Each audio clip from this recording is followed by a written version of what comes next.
We move on to our episode, and President Sisi's speech at the Cultural Symposium marking the 50th anniversary of the October Glorious Day. Let's watch.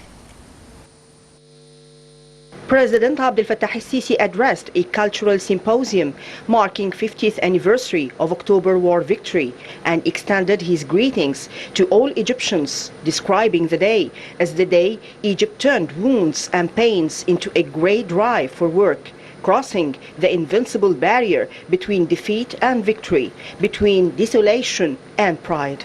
The President said that in this unique victory, there are moments that require reflecting upon for years, even for decades and decades, to learn and to contemplate.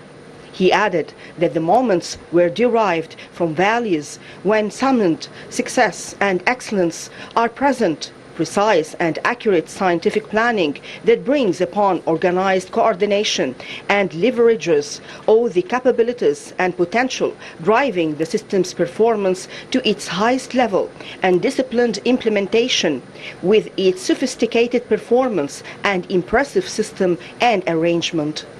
He added that the patriotic fighting spirit overcame the enormous challenge by the deep cultural reserve of the Egyptian nation of strength, courage and confidence, and above all, faith in God.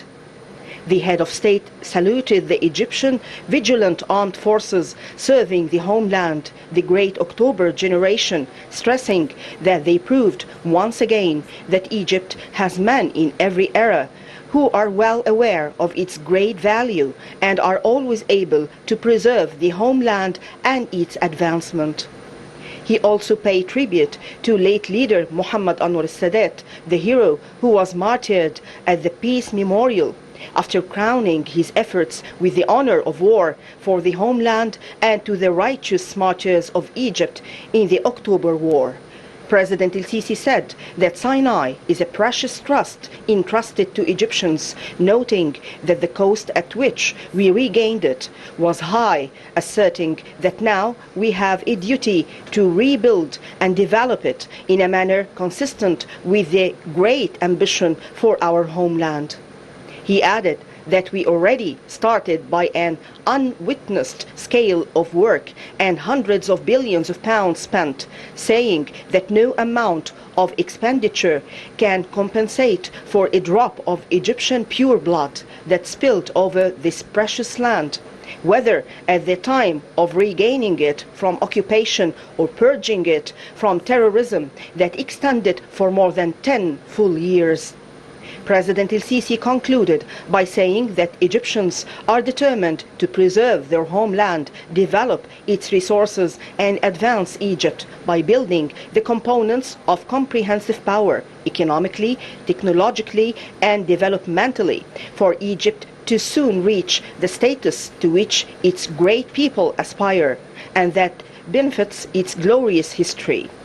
During the cultural symposium, the President honored a number of the 6th of October Glorious Victory heroes and watched a festivity show marking the day.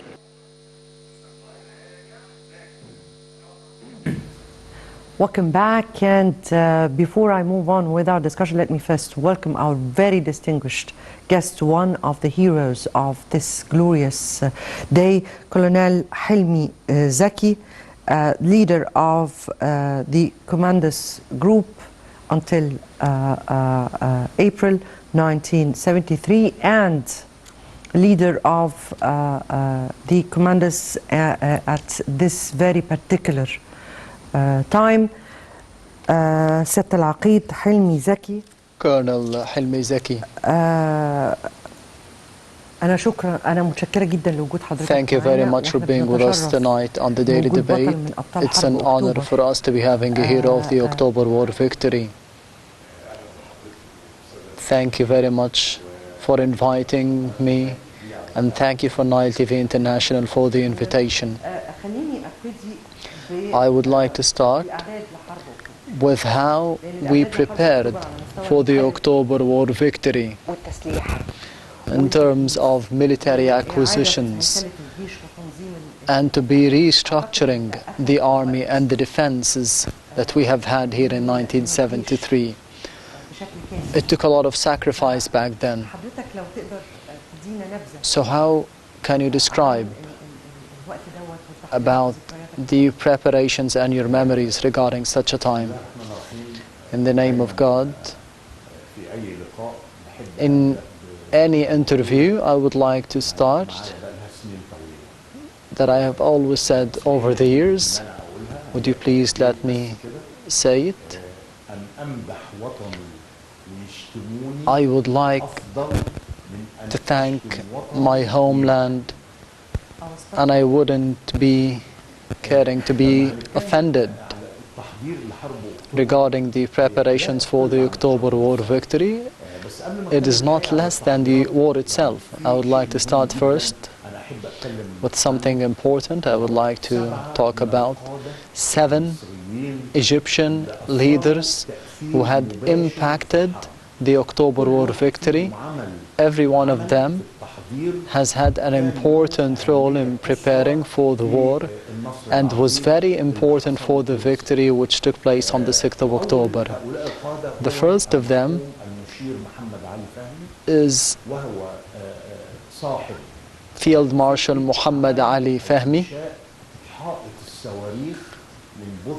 who had the idea of getting the defense line from Port Said to the Suez Governorate, and without this line we wouldn't have had the chance to be getting to the Governorate of Suez.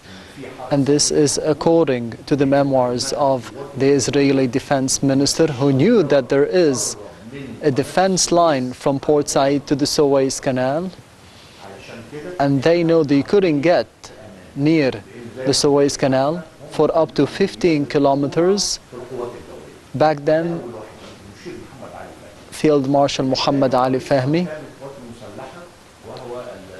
The other one is General Sa'd-ed-Din al-Shadli. We have had 22 strength lines over the battlefront.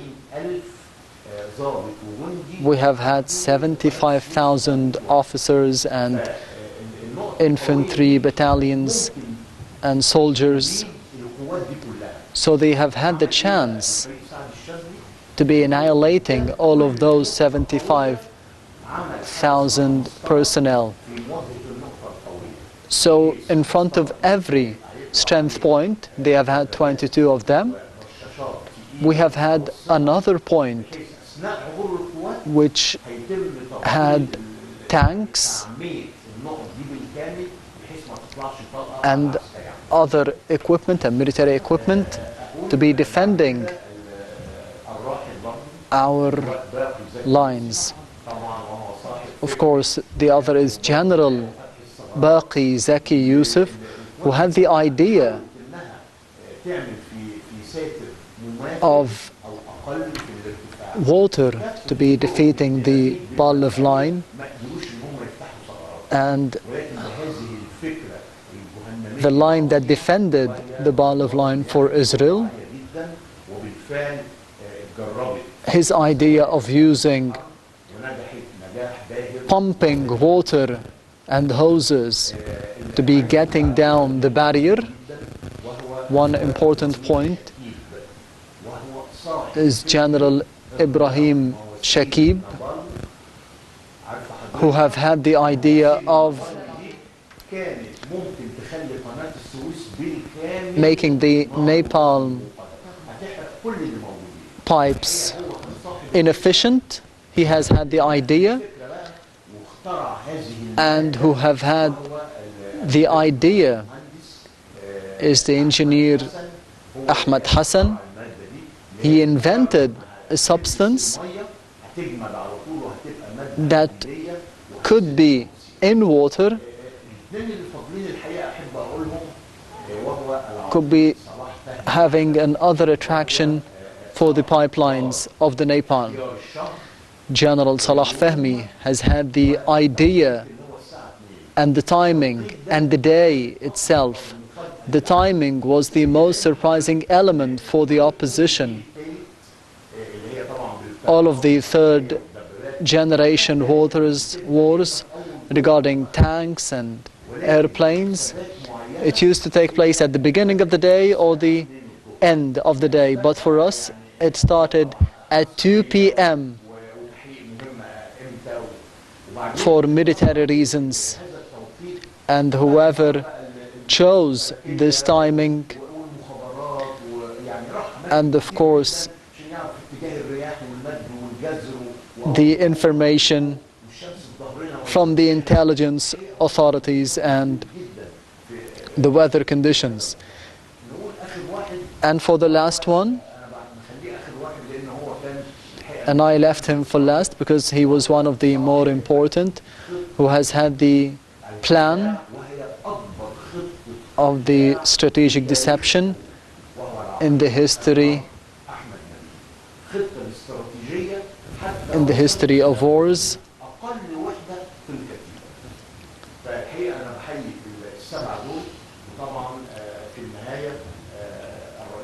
General Ahmed Nabi, and of course the late President Muhammad Anwar Sadat. Whoever was in this situation back then couldn't have had this decision to be going to war, but he did.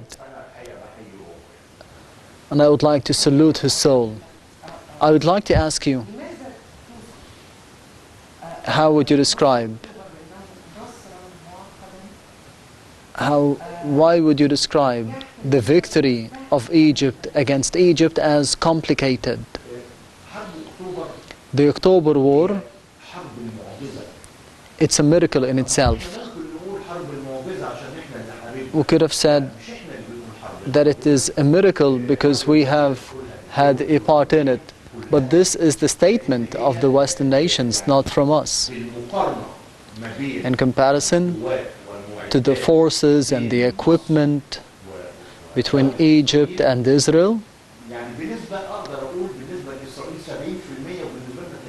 we should have had only 30% of winning the war and going into war. But even with those comparisons, I would like to tell you, even if there are wars between two states, the air forces would give you the better opportunity of winning the war, and Israel had that opportunity. They had the Phantom plane, the Mirage 2000, Phantom which is American, Mirage which is French.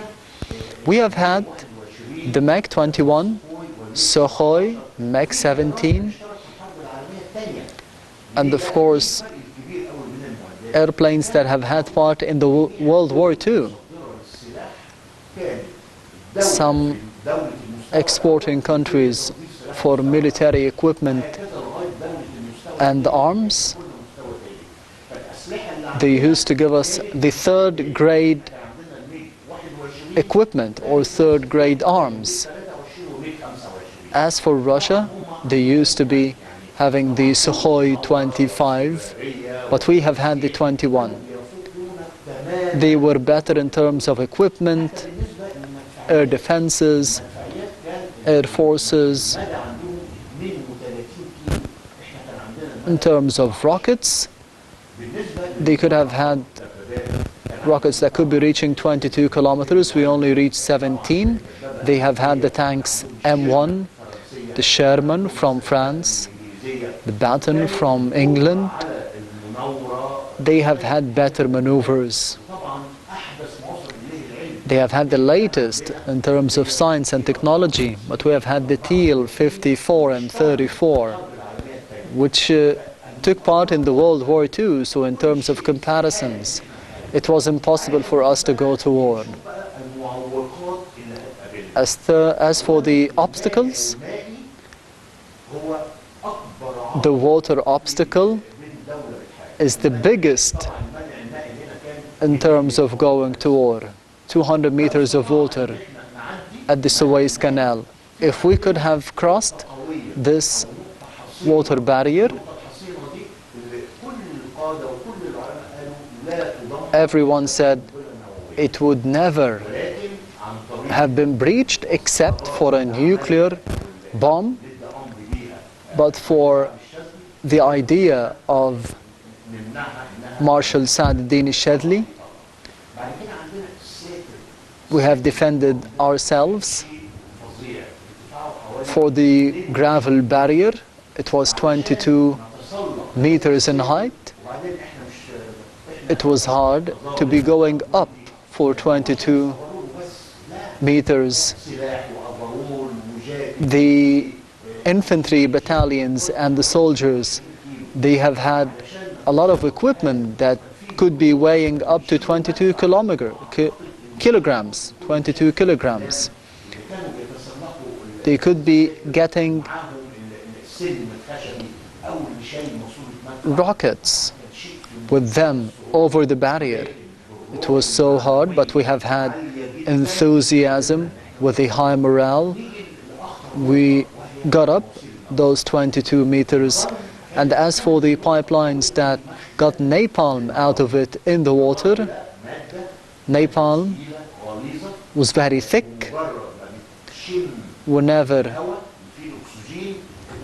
it touches oxygen, it blows away, it burns.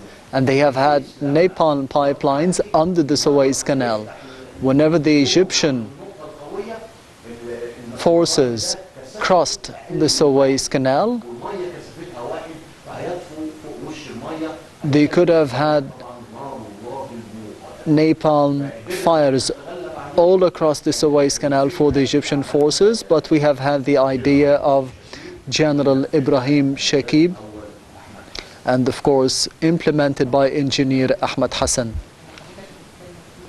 I would like to tell you, Colonel Helmy Zaki, that this is a miracle plus scientific research and ideas.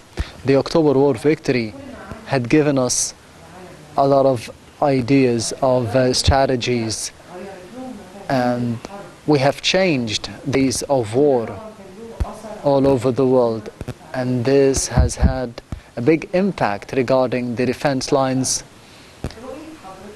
How would you see what happened? Your memories regarding such a time, this miracle from God, your feeling as a soldier in the Egyptian army, every phase that you have lived and every phase that was planned. As you said, it is a war of miracles, and it is being studied by different institutes all over the world. Although we are nowadays, we're on the 4th generation and 5th generation wars, but in the 1973 October War victory was a miracle. Even if all the leaders of Israel, they were surprised, although they would never have thought that the Egyptians had the chance of going to war, because they knew they were stronger. They have had an army that could not be defeated, but the loss could not have been imagined by them. And everyone said that in Germany, in France, in England, whenever they studied the war, and they knew the surprises, and we knew that it was a plan of deception.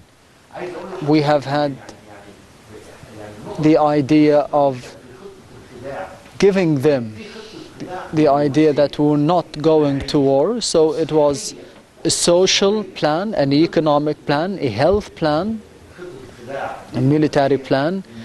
There was diplomatic deception as well, as Egypt has invited the daughter of Queen Elizabeth to be visiting Egypt on the 7th of October, and the defense minister of Romania to be visiting Egypt at the same time. As for any country that goes to war, they should have had enough from goods and commodities. We used to import wheat from the USA, and we have said that there was a problem in terms of reserves of wheat, and that we needed more wheat. But that was not true. We just wanted to be keeping them in reserves. Another part of the deception plan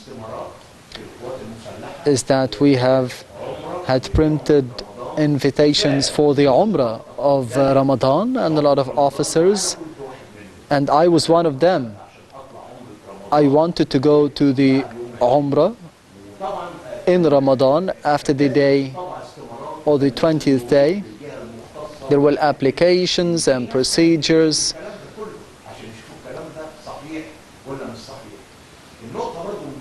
Another point is that there was an announcement. There was a microbe in some hospitals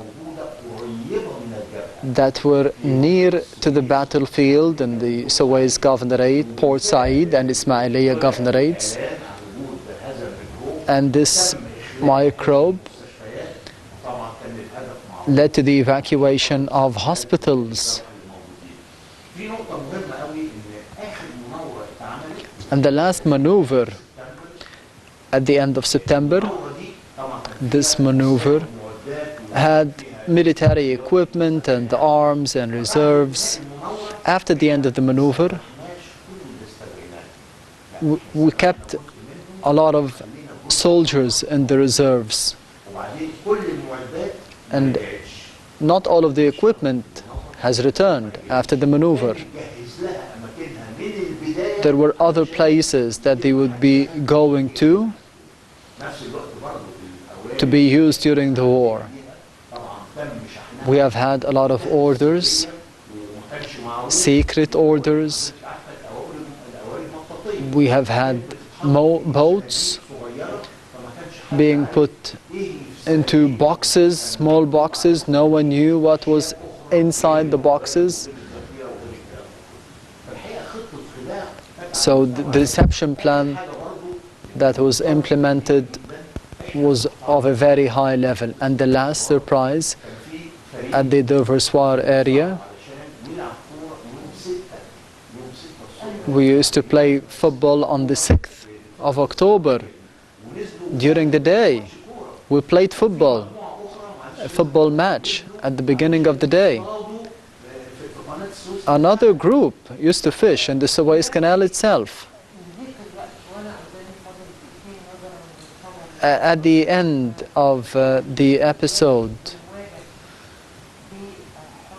we have different types of wars, the 4th generation, the 5th generation, 6th generation wars. In the last period, President Sisi has diversified the arms of Egypt and has strengthened the Egyptian army. What can we get of the 6th of October war victory to be using them regarding the wars of nowadays? That's an excellent question. In the past 6 years, we have had a lot of objections by the political activists.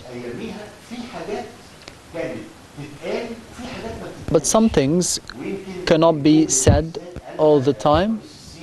And President Sisi has said that some things could be said and other things could not be said. As President Anwar Sadat said in 1971, he said that in 1971 would be a decisive year. It would be the year of getting our land back. And we have agreed to a ceasefire. A lot of people were upset back then of a ceasefire. Why would we be agreeing to such a ceasefire, although we have had the attrition war and we have had a lot of damages caused to the Israeli side? Do you mean that we should be having a strategic approach towards the war that we are having now? We need awareness. We need awareness and we need patience. because we don't know everything and not everything could be said. It is unfortunate that my time is up, although our discussion should never be ending. Colonel Helmy Zaki, the hero and the leader of the commandos group at the area of Ras Al-Ish and the Devriswar area, thank you very much for being with us today. Thank you very much, Mrs. Mona, and thank you for Nile TV International and for... And I guess that takes us to the end of this episode, but the pride and proudness of us all will never end. So may it be a blessed 50th anniversary of the 6th of October. May it remains and remind us of the glory that we felt. Many thanks for watching.